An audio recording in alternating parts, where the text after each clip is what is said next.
Oke, bismillahirrahmanirrahim. Alhamdulillah, salatu wassalamu ala rasulillah wa ala alihi wa sahbihi wa mawalah. Kita lanjutkan bahasan kita tentang fikih ibadah. Kita berdasar pada putusan tarjih yang harusnya seperti komitmen saya adalah saya hanya mengambil referensi dari dua. Pertama adalah dari himpunan tarjih, hasil keputusan muktamar yang sudah ditanfidkan. Yang kedua adalah tanya jawab agama yang merupakan fatwa dari Majelis Tarjih Pimpinan Pusat Muhammadiyah. Untuk fikih salat tatawwu ini yang saya suguhkan pada kesempatan kali ini adalah mutlak saya ambil dari himpunan putusan tarjih yang pertama, karena keterbatasan waktu yang tersedia untuk saya untuk ketika mempersiapkan mata kuliah ini, maka saya mohon maaf karena tidak bisa melengkapkan referensi hingga tanya jawab agama. Oke. Sekali lagi saya ingatkan, persoalan kita adalah persoalan fikih. Jadi kita tidak membahas tentang tasawuf. Meskipun kadangkala saya menyinggung masalah tasawuf. Demikian juga saya tidak membahas tentang filsafat. Ya, filsafat salat tatawwu tidak, gitu ya. Tasawuf juga tidak. Jadi kita fokus ini adalah fikih. Fikih itu persoalan legalitas, jadi hukumnya. Satu hal yang harus disepakati ketika kita bicara dalam manhaj tarjih Muhammadiyah itu hanya prinsipnya adalah ittiba dan bukan ibtida'. Jadi prinsipnya adalah mengikuti apa yang ada pada penjelasan bayani, penjelasan tekstual dari Rasulullah SAW yang ditransmisikan kepada kita, yang dinukilkan kepada kita, yang diriwayatkan oleh para ahli kepada kita. Nah, setelah prinsip ini Anda pahami, maka kemudian Anda akan memahami cara berpikir kenapa kemudian salat tatawu'nya wujudnya begini. Ya. Dan penamaannya tidak pakai penamaan ala fikih. Ya. Jadi penamaannya tidak penamaan ala fikih gitu ya. Penamaan yang intinya adalah apa yang ada di Nabi mengatakan itu, melakukan itu, atau mentakrir itu, menyepakati itu, begitu ya. Kemudian bagaimana tata caranya, ya selesai gitu aja. Itu pernah dilakukan begini, ya namanya apa? Kita nggak menyebut namanya. Jadi Rasulullah pernah melakukan ini, sahabat pernah melakukan ini, kemudian disepakati, selesai gitu. Karena itulah kemudian istilah-istilah ilmiah yang ada dalam kajian fikih, dalam studi fikih, itu seringkali kita tidak temukan ketika kita bicara tentang fikih dalam Muhammadiyah. Tapi walau bagaimanapun, bab ini masuk dalam bab fikih, makanya kemudian disebut fikih, gitu ya. Oke. Salat ini tulisan bahasa Indonesia, harusnya sholat gitu ya. Silahkanlah, itu apa namanya, transliterasi masing-masing ya, itu namanya transliterasi. Saya buka di kamus dulu, di Kamus Besar Bahasa Indonesia. Saya tidak tahu dulu pernah buka ya, sekarang sudah revise atau belum saya nggak tahu, tapi intinya saya sempat menemukan ini, dan di beberapa tulisan mereka juga menyebutnya salah. Nah, oke, tidak perlu berdebat soal inilah gitu ya. Substansinya sama gitu ya, kecuali memang salah total gitu. Nah, jadi kita melakukan pakai bahasa yang ada dalam Indonesia, bukan dalam bahasa Arab gitu ya. Oke. Yang harus disepakati, semua ibadah mahdhah itu hampir semuanya ada fardu dan ada yang sunnah. Ada yang fardu, ada yang tatawwu, ada yang wajib, ada yang sunnah gitu ya. Nah, ini semua amal mahdhah itu hampir begitu. Salat ada yang fardu, ada yang sunnah. Saum juga ada yang fardu, ada yang sunnah. Zakat juga ada yang fardu, yang wajib, ada yang sunnah. Wujudnya sedekah, infak tadi. Kemudian haji juga ada yang fardunya haji. Kemudian sunnahnya umrah. Yang tidak ada yang fardu apa namanya syahadat fardu nggak ada gitu ya. Syahadat tidak ada syahadat fardu. Oke, itu ya. Nah, kedudukan tatawu itu penyempurna yang fardu. Artinya apa? Fokus kita harusnya ke fardu, bukan ke tatawu. Kalau fardu Anda bagus, orang tidak akan cukup dengan yang wajib. Kalau dia bisa menikmati ibadah yang fardu dengan benar, maka dia akan pengen melakukan ibadah yang sunnah, yang tatawu. Tapi kalau ibadah fardunya nggak sempurna, maka nggak mungkin dia berpikir pada tatawu. Demikian juga kalau orang sudah melakukan zakat yang baik, gitu ya, zakat yang baik, maka dia tidak akan merasa susah ketika dia memberikan sedekah. Tapi kalau melakukan zakat saja dia beratnya luar biasa, maka kemudian bagaimana dia akan berbahagia dengan tatawu? Jadi fokus utama kita ketika melakukan amal-amal mahdhah itu fokuslah pada yang fardu. Ketika Anda fardunya bagus, maka kemudian tatawu itu secara otomatis itu akan menjadi hal yang Anda tarik untuk dilakukan.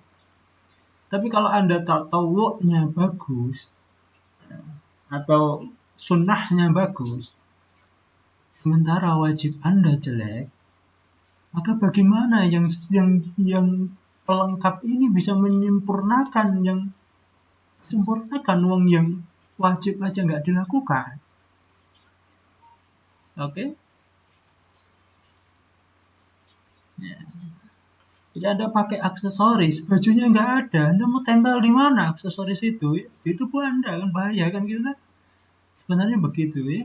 Nah, ini yang harus Anda pahami betul ketika kita belajar semua hal persoalan tatawu. Jadi fokus kita harusnya pada hal-hal yang wajib. Tatawu ini adalah satu yang natural, satu yang alami. Ketika orang sudah baik secara fardu, maka dia pasti akan menuju pada yang tatawu. Oke, ini ya, ini dua persoalan yang harus Anda pahami dulu. Salat tatawwu yang sahih, kita masuk ke bab ya.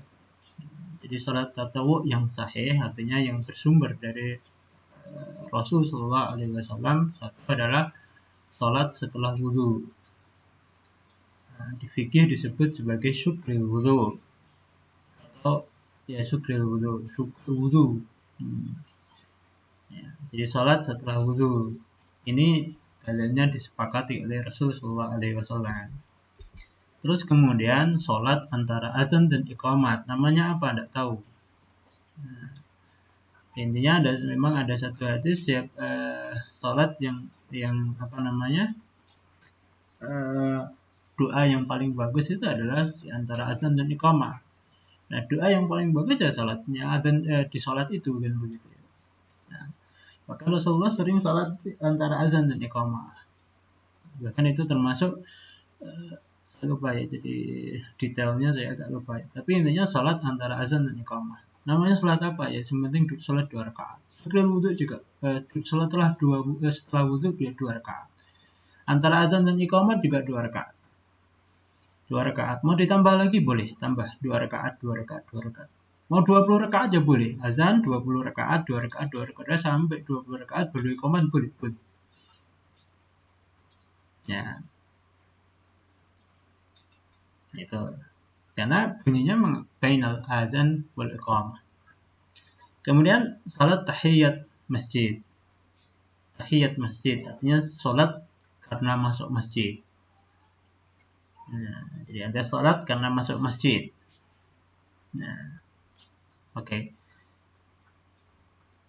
Kalau Anda bagi begini, ada salat, ya, ada salat karena sebab, ada sholat tidak karena sebab.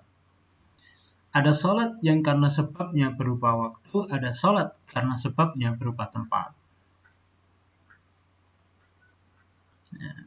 Jadi sebab itu bisa waktu, bisa tempat. Yang contohnya waktu ya karena setelah wudu. Antara azan dan iqamat ini sebabnya karena waktu. Karena masjid ini karena tempat. Jadi ada sebab, ada karena ada tanpa sebab. Yang tanpa sebab nanti disebut salat mutlak. Salat mutlak itu kalau nggak ada sebab ya yang penting Anda lakukannya boleh kapan saja. Boleh saja. Tapi apa namanya? Syaratnya tidak pada waktu-waktu yang dilarang. Nah, nanti terjadi persoalan bagaimana yang dengan sebab. Misal kan dilarang sholat setelah asar misalkan gitu. Nanti tak jelaskan lebih jelas. Dilarang sholat setelah asar. Setelah asar dilarang sholat. Kemudian Anda masuk masjid. Nah, masuk masjid ini sebab sholat tahiyat masjid. Apa yang Anda lakukan? Nah, di sini nanti ada ulama yang menguatkan apa namanya? Menguatkan tidak sholatnya, ada ulama yang menguatkan masjidnya, jadi tahiyat masjidnya. Nah, saya tidak menemukan detailnya ya, jadi di Muhammadiyah saya belum menemukan detailnya. Harusnya ditanya jawab itu ada. Tapi karena saya tidak sampai ke tanya jawab, maka barangkali di waktu berikutnya ini. Nah, kalau Anda tanya sendiri tentang persoalan itu pada saya, maka saya milih ketika tidak jadi fitnah, maka silahkan salat. Tapi kalau terjadi fitnah, lebih baik tidak. Nah, kalau saya begitu ya. Oke. Rawatib. Rawatib itu salat yang mendahului atau mengikuti salat wajib. Jadi semua ibadah yang mendahului ibadah wajib yang muhtah itu namanya rawatib. Saum pun ada saum rawatib, saum Sya'ban dan saum Syawal. Nah, tata caranya pun ditentukan oleh Rasulullah SAW. Nah, rawatib itu bisa dahului subuh, bisa dahului subuh, zuhur, asar, maghrib, isya atau mengikuti. Kemudian salat malam atau salat lail. Nah, salat malam atau salat lail. Nah, salat malam atau salat lail. Sunnah. Nanti tata caranya kita bahas di belakang ya. Salat duha. Salat duha itu salat malam itu dikerjakan setelah salat isya sampai setelah salat isya sampai menjelang fajar subuh. Nah, menjelang terbitnya fajar shadiq. Nah, jadi itu waktu salat malam. Nah, waktu salat malam. Nah, meskipun nanti kalau dibahas secara fikih nanti Imam Malik atau Malikiyah mereka membolehkan salat witir setelah azan subuh. Salat witir membolehkan itu. Karena saking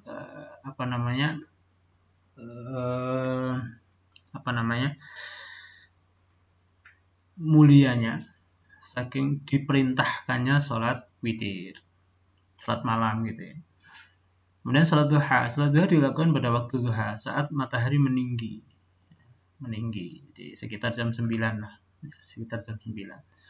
Tapi sebenarnya waktunya setelah matahari terbit, beberapa menit setelah matahari terbit ya. Biasanya kalau matahari terbit 15 menit setelah matahari terbit sampai kemudian matahari sebelum matahari tepat di atas kita. Ya, jadi waktu yang enak ya setengah jam sebelum zuhur gitu ya. Meskipun beberapa mengatakan 15 menit sebelum zuhur. Nah, tapi ini yang paling enak ya setengah jam sebelum zuhur, kemudian seperempat menit setelah syuruk, ya, setelah terbitnya matahari. Nah, itu waktu rentang duha di situ. Waktu yang terbaik adalah ya waktu duha. Waktu duha itu sekitar jam 9. Nah, salat akan bepergian atau balik dari bepergian, kembali dari bepergian, atau sering disebut dalam fikih namanya salat safar. Ya, 2 rakaat ya, semua 2 rakaat kecuali nanti beberapa yang dijelaskan di belakang. Salat istikharah 2 rakaat yang sama. Salat istikharah itu adalah salat memutuskan menguatkan keputusan. Jadi kalau Anda bingung milih antara Khadijah atau Aisyah, ya salat istikharah. Gitu. Bingung memilih antara UMS dan kampus lain, ya istikharah. Gitu. Oke, istikharah itu adalah tidak bakal rugi. Kata Rasulullah SAW, la yakhiba man istashar wa la yandam man istakhar, katanya. Tidak akan rugi orang yang bermusyawarah dan tidak akan menyesal orang yang istikharah. Jadi kalau Anda biasa melakukan itu, Anda mengkonsultasikan urusan Anda ke Allah, maka Allah pun juga akan perhatian pada Anda. Salat 2 hari raya. Salat hari raya itu salat Idul Fitr dan Idul Adha. Nah, kemudian salat gerhana, salat kusuf dan khusyuf. Terakhir salat istisqa. Nah, ini salat yang masyru'ah gitu ya, yang disepakati, yang sahih dari Rasulullah, yang disepakati oleh majelis tarjih. Ada jenis salat lain yang barangkali masuk di sini, yang tidak masuk mungkin ada apa? Salat tasbih. Ya, meskipun nanti di kalangan Muhammadiyah kalau tidak salah ya, tasbih itu nanti ada dua, yang satu membolehkan, yang satu tidak, fatwanya ya. Tapi kalau di HPT ternyata saya tidak menemukan tasbih itu ya. Kalau tidak ditemukan tasbih, ya berarti ya sudah tidak disepakati. Kalau tidak disepakati, ya ambil yang disepakati Muhammadiyah saja. Ya, karena ini fikihnya fikih Muhammadiyah kan gitu. Ya. Jadi fikihnya fikih Muhammadiyah. Kalau ada orang Muhammadiyah yang melakukan tasbih, gimana Pak? Ya itu pribadi dia gitu ya. Dia bisa beristihad yang barangkali memang harus berbeda dari istihad jamaahnya, tidak masalah. Tapi ya jangan memaksakan itu sebagai paham Muhammadiyah kan gitu. Nah, ini yang harus dipahami gitu ya. Loh, berarti jangan lalu aja lah gitu ya. Jangan begitu lah gitu. Jadi kita memahaminya jangan begitu. Ya sudah, memang beginilah kesepakatan, ya beginilah yang ada di sosial kita, dan begitulah dari dulu sampai sekarang gitu. Oke, kita lanjut. Aturan umum salat tatawwu. Jadi aturan umum. Jadi nanti kalau mau salat tatawwu, di sana ada aturan umum. Kalau Anda melakukan salat tatawwu, pertama apa yang dilakukan? Berwudu seperti untuk salat seperti wudu ketika untuk salat fardu. Tata cara wudhu yang seperti di salat fardu atau di fikih wudhu yang silahkan, fikih taharah yang Anda buka kembali. Nah, syaratnya harus bersuci. Jadi salat itu apapun jenisnya harus bersuci dan harus dalam keadaan suci, terbebas dari hadas dan terbebas dari najis. 2, kerjakan salat di rumah. Ini aturan umumnya. Meski tidak ada larangan salat di tempat lain. Secara umum salat sunnah itu di rumah secara umum. Kecuali salat yang sudah ditentukan syariatnya, seperti salat Idul Fitri, Idul Adha, itu bagusnya di lapangan. Seperti salat istisqa itu bagusnya di lapangan. Jadi kerjakan salat secara umum, salat sunnah itu di rumah. Kecuali ada boleh aja Anda salat di tempat lain, boleh aja. Tapi bagusnya memang di rumah. Kenapa? Untuk menghiasi rumah-rumah Anda kira-kira. Kenapa? Itu pertanyaan filsafat. Ya, meskipun itu nanti kalau dicari-cari menjadilah terbentuk filosofi salat itu ya. Tapi intinya ya kerjakan itu bagusnya memang di rumah. Terus selanjutnya boleh dikerjakan di atas kendaraan dalam perjalanan. Boleh dikerjakan di atas kendaraan dalam perjalanan. Artinya Anda boleh melakukan sholat sunnah itu di atas kendaraan. Kalau ini boleh, berarti sholat wajib boleh nggak? Nggak boleh. Makanya nanti kalau ada jenis sholat dihurmatil waqt atau tidak, itu persoalan di mazhab, persoalan ilmiah gitu ya. Itu bukan persoalan syariah, bukan syariah. Karena di syariah tidak ada penjelasan itu, gitu ya. Adanya penjelasan ini di sholat sunnah. Jadi di sholat sunnah Anda boleh sholat di atas kendaraan. Mengikuti arah kemana itu kendaraan mengarah. Jadi kalau arah kiblat ya kiblat, ke utara ya ke utara, dan seterusnya. Yang tidak ke kiblat tidak kiblat, tidak masalah. Salat sunnah itu boleh dikerjakan sendirian atau berjamaah. Secara umum begitu. Jadi salat duha itu boleh sendirian, boleh jamaah. Salat lail juga sendirian, boleh jamaah. Nah, kecuali yang ditentukan oleh syariat. Yang paling enak adalah apa yang pernah dilakukan Rasulullah berjamaah, ya lakukan bersama. Yang tidak pernah dilakukan Rasulullah berjamaah, ya nggak usah dilakukan. Tapi aturan umumnya begini, ada yang boleh sendirian, ada yang boleh berjamaah, ada yang bisa dua-duanya. Boleh dikerjakan dengan berdiri atau duduk. Jadi boleh dikerjakan sholat sunnah itu dengan berdiri atau duduk, atau mix. Mix itu artinya apa? Satu rakaat berdiri, satu rakaat duduk. Boleh. Meski berdiri lebih utama. Jadi meski sholat sunnah dengan berdiri itu lebih utama, kecuali ada uzur. Kecuali ada alasan Anda tidak bisa berdiri. Ini sholat sunnah. Jadi sholat sunnah itu senyaman-nyamannya kita gitu ya, senyaman-nyamannya kita. Namanya juga sukarela ya. Tatawu itu kan intinya sukarela, sholat sukarela. Jadi sukarelanya kita. Jadi sholat sukarela kita ini adalah kelebihan dari apa ya. Jadi kita ini sudah bahagia dengan yang wajib, terus kemudian kita pokoknya pengen lebih berasik-asik dengan Allah gitu ya. Lebih pengen cengkerama dengan Allah Subhanahu wa taala gitu ya. Nah, itu salat sunnah itu ya, salat tadawwu itu. Kalau salat berjamaah maka ikuti semua gerakan imam. Jika imam berdiri, kamu berdiri. Jika imam duduk, kamu duduk. Nah, kita ikuti yang mana? Sepemahaman saya yang Anda ikuti adalah gerakan utama, bukan gerakan detail. Misalkan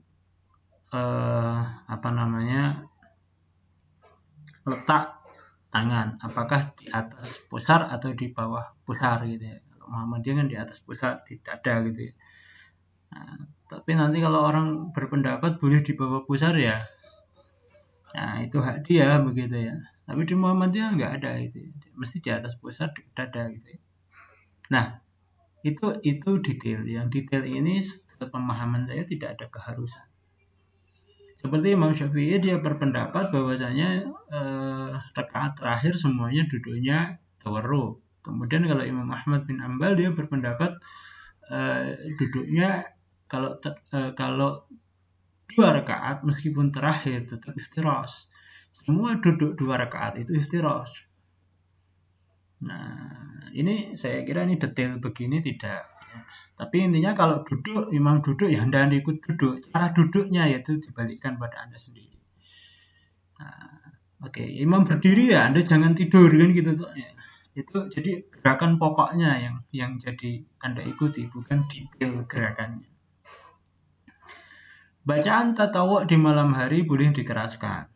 Jadi kalau malam hari Anda sholat tatawwu, sholat lail atau sholat yang lainnya boleh dikeraskan. Boleh dilirihkan.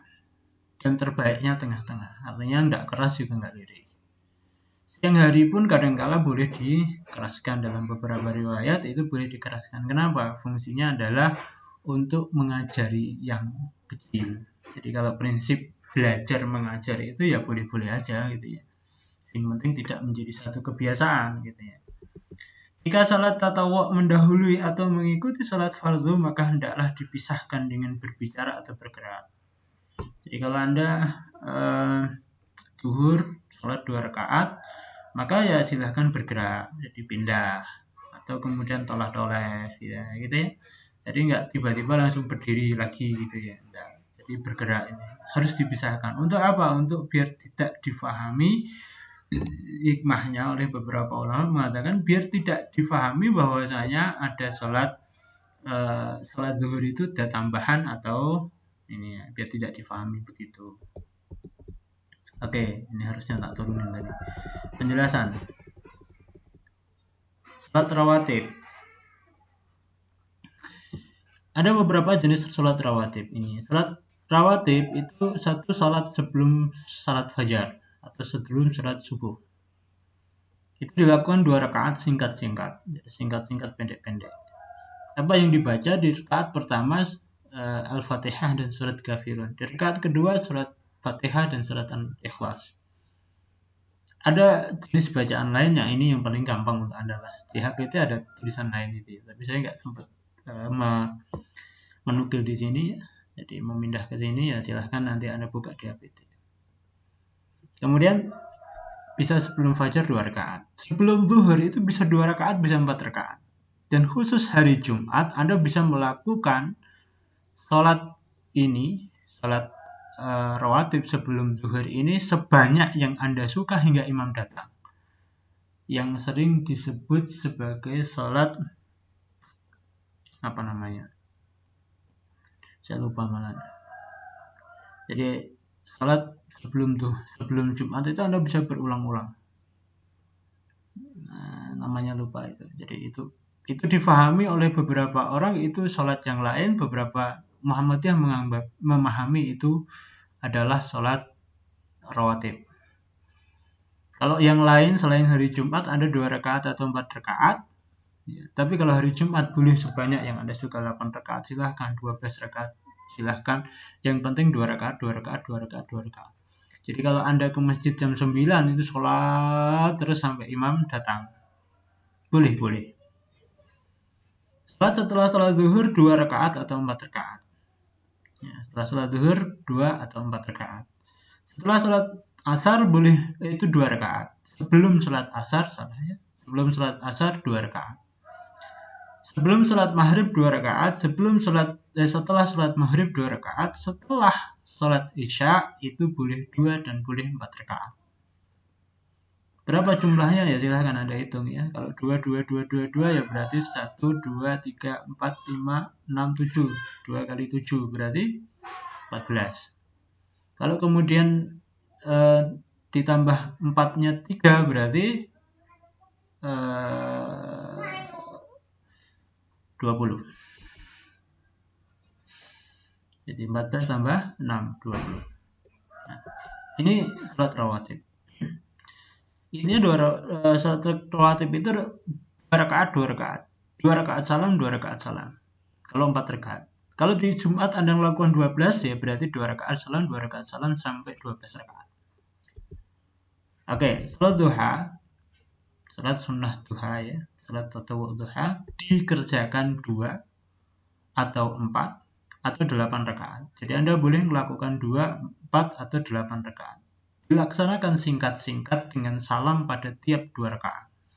Jadi kalau 8 rakaat ya berarti 2 rakaat, 2 rakaat, 2 rakaat, 2 rakaat. Ya, gitu ya. Jadi 2 rakaat salam, 2 rakaat salam, 2 rakaat salam, 2 rakaat salam. 2 plus 2, 2. Nah, gitu ya. Ini kalau sholat duha. Nah, maksimal 8 rakaat. Menurut Muhammadiyah, kalau dulu saya pernah baca bisa sampai 12. Ya, di mazhab lain mungkin begitu ya. Tapi Muhammadiyah menyepakati hanya 2, 4, dan 8. Yang paling bagus berapa Pak? 4. 2 ya bolehlah minimalis gitu ya. Yang paling bagus lagi berapa? 8. Cuman persoalan satu. Yang lebih penting adalah konsisten. Istiqomah Anda ya. Ya tengah-tengah aja lah itu ya. Nah, ada hikmahnya kalau 4 itu ya. Itu sama dengan sedekah ruas tubuh Anda 300 sekian itu. Salat safar dikerjakan 2 rakaat saat akan bepergian dan 2 rakaat saat kembali. Dan dilaksanakan di masjid. Kalau pas balik ya dilaksanakan di masjid sebelum duduk. Ya, sebelum duduk. Ya, ini salat safar. Ya. Oke. Disebut salat bepergian ya, salat safar ya. Salat istikharah. Untuk mengambil ketegasan sesuatu yang penting dikerjakan, maka jadi untuk mengambil ketegasan sesuatu yang penting. Jadi kalau Anda milih Aisyah atau Khadijah ya untuk biar tegas ya salat 2 rakaat. Namanya salat istikharah. Istikharah itu meminta pilihan. Dikerjakan 2 rakaat di luar salat wajib, kemudian membaca doa. Doanya apa? Allahumma inni astakhiruka bi ilmik. Ya Allah, aku meminta pilihan padamu dengan ilmumu, wa astaqdiruka bi qudratik, dan aku meminta kemampuanmu dengan kudrahmu, gitu ya, dengan kemampuanmu, wa as'aluka, dan aku meminta min fadlikal azim, dari karuniamu yang banyak. Fa innaka taqdir, engkau ini mampu, wala aqdir, dan aku enggak mampu, wa ta'lam, kamu mampu, wa ta'lam, kamu tahu, wala. Jadi Allah itu tahu dan kita enggak. tahu. Allah itu kuat, mampu, dan kita nggak mampu. Wala a'lam wa anta 'allamul ghuyub, dan engkaulah yang maha ngerti hal-hal yang gaib. Nah, sesuatu yang tidak terlihat jelas oleh mata telanjang kita itu namanya gaib. Punggung diri kita sendiri itu gaib. Allahumma in kunta ta'lam annaka ta'lam anna hadzal amra khairul li fi dini wa ma'ashi wa akibati amri. Ya Allah, jika engkau tahu bahwasanya urusan ini lebih baik bagiku dalam agamaku, kehidupanku, kemudian akhir urusanku, au qala fi ajili amri, atau fi wa ajili amri wa ajili, gitu ya. Huli, maka takdirkan dia, putuskan dia untuk saya. Wa in kunta ta'lamu anna hadzal amra, jika engkau tahu urusan ini, gitu ya, syarrul li, lebih buruk bagiku, fi dini, dalam urusan duniaku, urusan agamaku, wa ma'asi, dan urusan duniaku, wa akibati amri, dan akhir urusanku, gitu ya, fasrifhu anni, maka palingkan dia dariku, wasrifni anhu, dan palingkan saya darinya. Bukan jelekkan dia, enggak ya. Jadi palingkan dia, jangan bikin aku mikir dia, dan jangan dia bikin aku mikir, gitu kan. Waqdurli, dan tetapkan untukku, putuskan untukku, al khaira, yang lebih baik, haitsu kana, dari manapun itu datangnya, sumaraddini bi, kemudian mampukan saya, ridhakan saya dengannya. Nah, itu ya. Ini bahasa hadis ini kalau Anda pelajari di hadis-hadis itu kadang ungkapannya luar biasa. Coba lihat, kenapa dibilang fasrifu anni wasrifni anhu? Kenapa tidak bilang kalau di atas tadi ya, faktur huli, putuskan untuk saya. Kalau di sini fasrifu anni, kenapa nggak dibilang kalau dia padahal syar ya? Kalau dia syar gitu, kenapa bilang ya Allah buanglah dia, jauhkan saya. Ya, gitu. Jadi sebenarnya urusan kita ini menjadi masalah itu sebenarnya karena kita tertarik ke sana, dia narik kita, atau kita berpikir ke sana, atau dia memikirkan kita. Kalau kita tidak saling memikirkan, ya itu tidak jadi urusan kita, tidak berat-berat amat gitu. Oke, ini pelajaran yang kalau kita belajar hadis di situ. Nah, ini kalau saya jelaskan nggak selesai nanti gitu. Nah, pelajaran yang mungkin Anda ambil di situ ya. Kenapa fasrifu anni wasrifni anhu? Itu yang pertama. Kita ambil, mungkin ada yang manfaatnya untuk Anda.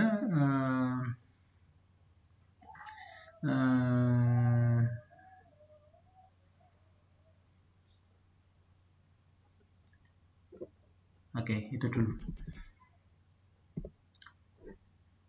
Kemudian salat lail, salat malam. Nah, kalau Anda nanti belajar salat lail, maka bagi Muhammadiyah, kalau yang saya pahami berarti salat tarawih, salat lail.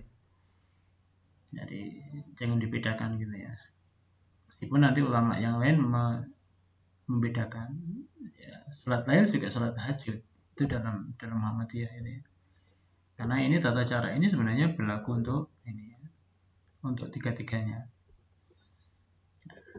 Dan tidak ada penjelasan kemudian namanya tahajud atau itu namanya tarawih juga enggak, tapi cukup disebut salat lail. Nah, salat lail dilaksanakan sesudah Isya hingga menjelang terbit fajar. Jadi sesudah Isya hingga menjelang terbit fajar itu salat lail. Baik di dalam atau di luar Ramadan. Jadi di dalam maupun di luar Ramadan itu salat lail silahkan dilakukan. Ya di dalam Ramadan yang sering disebut tarawih ya silahkan, itu namanya salat lail. Ya, maksudnya begitu penjelasannya ya. Nah, jadi tidak ada pembedaan salat lail, salat tahajud, dan salat ini di Muhammadiyah. Kalau saya baca ini ya, saya belum melihat dokumen yang lainnya, termasuk fatwa-fatwa yang semua dihasilkan dari, saya sudah bilang di atas tadi gitu ya. Oke, di fatwa ataupun di HPT 3 nggak ada, HPT 2 karena belum terbit ya saya nggak tahu. Jadi sepanjang yang saya baca dari dokumen ini, salat lail, salat tahajud, salat ini berarti difahami sama di Muhammadiyah.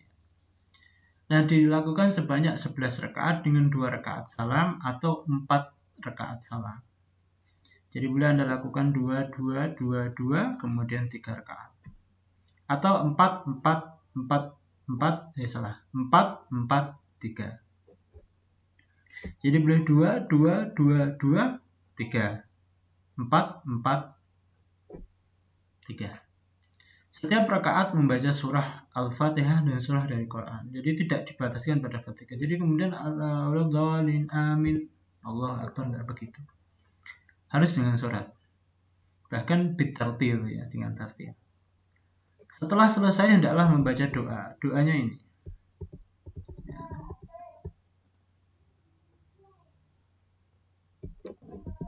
Subhanal Malikil Kudus, Subhanal Malikil Kudus, Subhanal Malikil Kudus.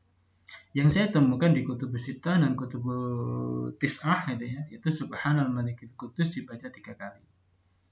Sementara di HPT ada tambahan Rabbil Malaikati Warruh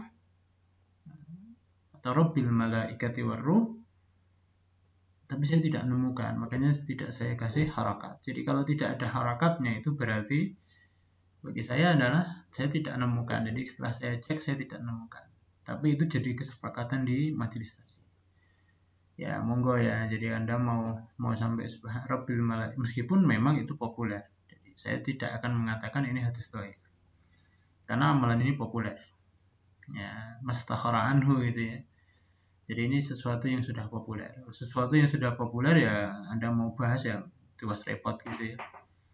Tapi kalau kita melihat ukurannya adalah Kutubut Tis'ah, saya hanya melihat di Maktabah Syamilah dan saya pun juga belum membaca satu-satu secara kitab begitu ya. Nah, saya dari Maktabah Syamilah tidak menemukan itu.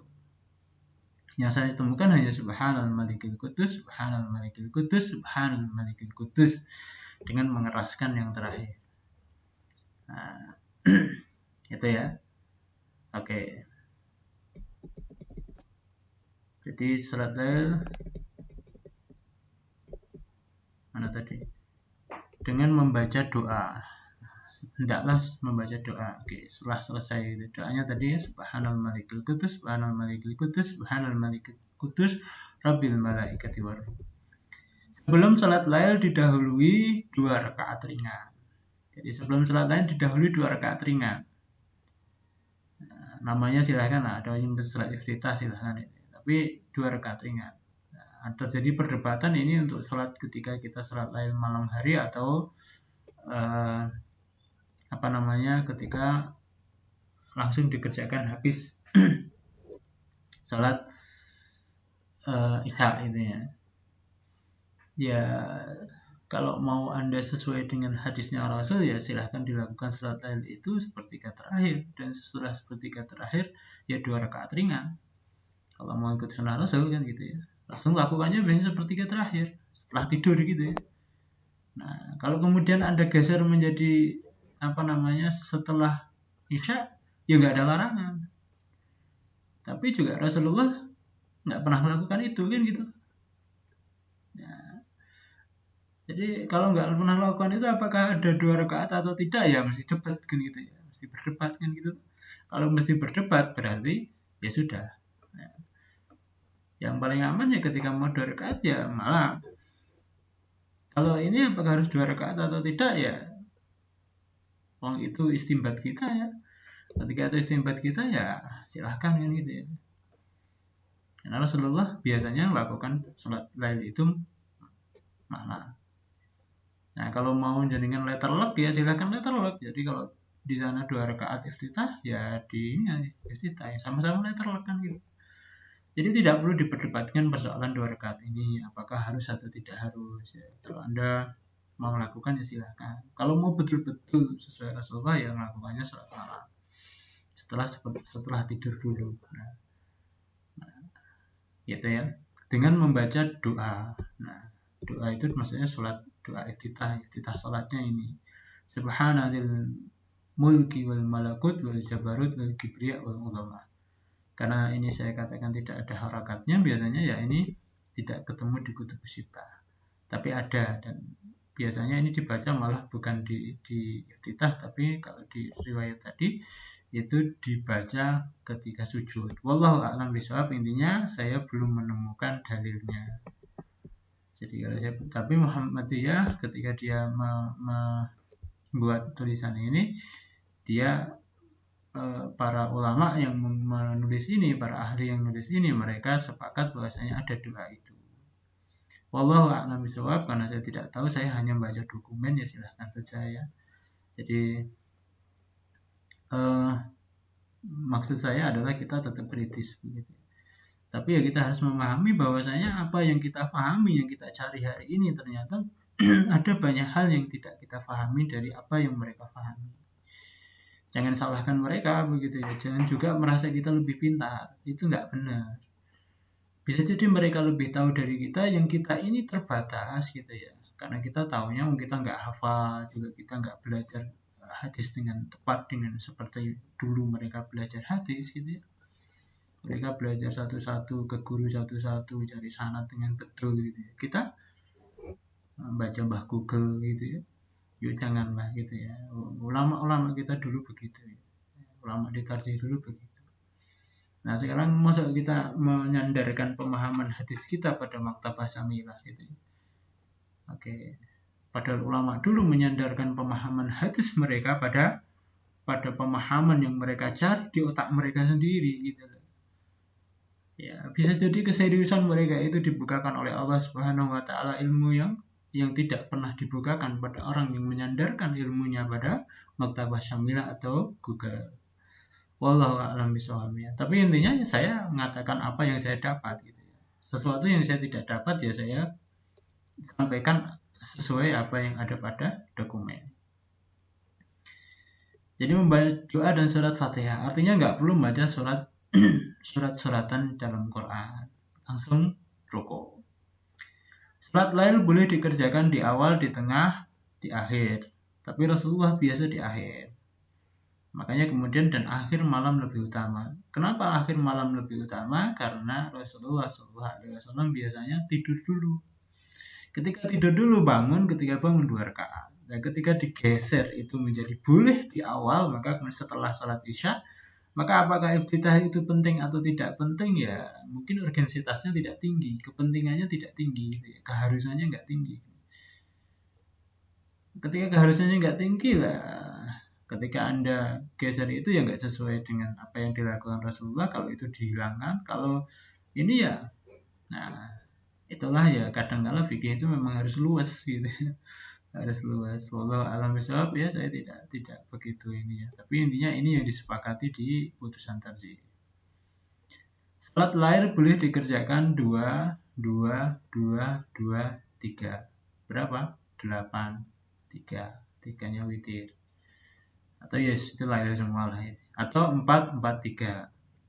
Boleh juga 6, 6, 1. Jumlahnya 13. Atau 8, 3. 11. Karena surat lail itu kalau enggak 13 ya 11. Seringnya 11. Tapi kadangkala 13. Ada yang menerjemahkan 13 itu plus 2 rakaat khafifah. Ya Allah a'lam bishawab. 2 rakaat yang ringan tadi ya. Itu akhirnya kan 13. Allah a'lam bishawab. Salat witir dapat dikerjakan 1 rakaat atau 3 rakaat atau 5 rakaat atau 7 rakaat. Kalau Anda mau witir saja. Dengan 1 kali duduk dan 2 kali duduk sebelum dan sesudah rakaat 7. Itu kalau 7 rakaat. Jadi 7 rakaat itu bisa berdiri terus kemudian duduk sekali boleh. Atau 2 kali duduk, 1 sebelum rakaat yang ke-7, 1 setelahnya. Atau boleh 9 rakaat duduk terus duduk terakhir kemudian salam. Atau duduk 2 kali duduk, duduk sebelum rakaat ke-9 dan duduk setelah rakaat ke-9 kemudian salam.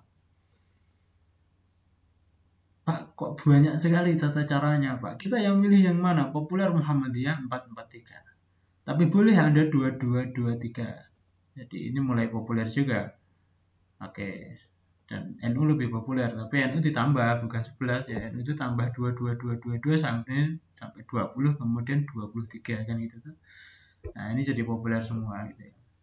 Nah, silakan ya Anda memilih mana, tapi inilah yang disebut dengan dalam istilah tarjih namanya plural. Pemahaman plural. Jadi ibadah itu plural. ibadah yang terutama ibadah yang sunnah itu plural. Jadi Anda ini boleh beragam, Anda boleh variatif. Jadi tidak perlu dibuat satu model. Jadi kalau Anda kuat dua masih muda, masih semangat ya silahkan gitu. Tapi kalau udah sepuh gitu atau pengen cepat ya 4-4-3 kan itu. Kalau saya ya ringannya 4-4-3 kan gitu. Yang paling berat ya 8-3. Itu kapan rampungnya kira-kira gitu loh orang Jawa itu. Kapan selesainya kan gitu loh orang Jawa itu. Ya, yang paling enak ya 2-2 3 itu paling enak. Tapi paling nyaman bagi saya 4. 4 selesai, 4 selesai, 3. Jangan salah. Demikian yang bisa saya sampaikan di pertemuan ini. Silakan Anda bertanya pakai channel yang memungkinkan Anda ketemu saya ya, bisa di grup atau bisa yang di bawah ini ya, ataupun di yang lainnya gitu ya. Wallahu a'lam. Subhanakallahumma wa bihamdika asyhadu an la ilaha illa anta astaghfiruka wa atubu ilaik.